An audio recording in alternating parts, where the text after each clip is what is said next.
In the beginning, the creation story.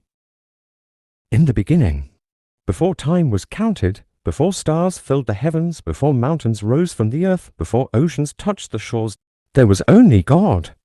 There was no sun, no moon, no sky, no birds singing, no wind blowing, no people, nothing that we know existed. The world was formless and empty. Darkness covered everything. Silence stretched across the deep waters. But God was there. Then, in the middle of the darkness, God spoke, "Let there be light." And instantly, light burst into existence. For the first time, brightness pierced the darkness. Light and darkness were separated. God called the light day, and the darkness he called night. The first day had begun. Then God spoke again. He stretched out the heavens and formed the sky above, separating the waters. Vast spaces opened where clouds would one day drift and birds would one day fly. And there was evening, and there was morning the second day. But below the sky, waters still covered the earth. Then God commanded the waters to gather together. Suddenly, oceans pulled back. Waters rushed and moved aside. Dry land rose from beneath them. Mountains stood high. Valleys formed.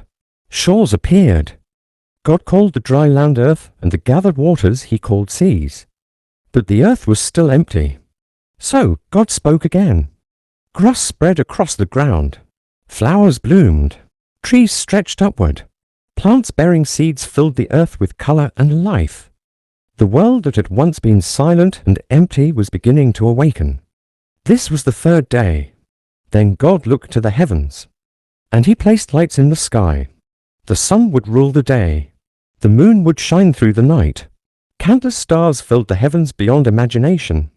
The skies that had once been dark now glowed with beauty. This was the fourth day. Then God turned to the waters and skies. The seas suddenly swarmed with life. Fish of every kind moved through the waters. Great creatures filled the oceans.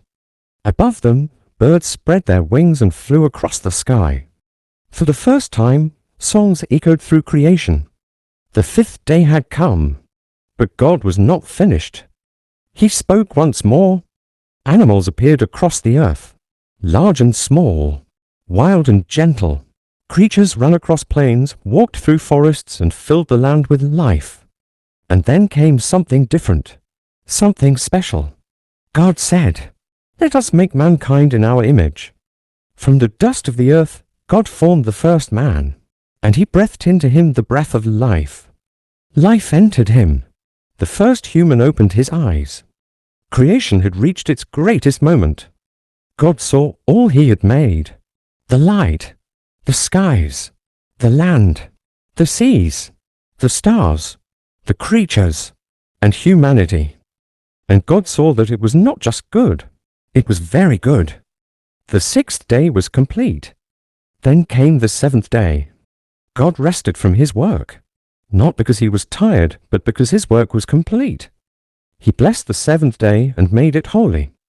And so ended the beginning of the world, the beginning of humanity, the beginning of the greatest story ever told.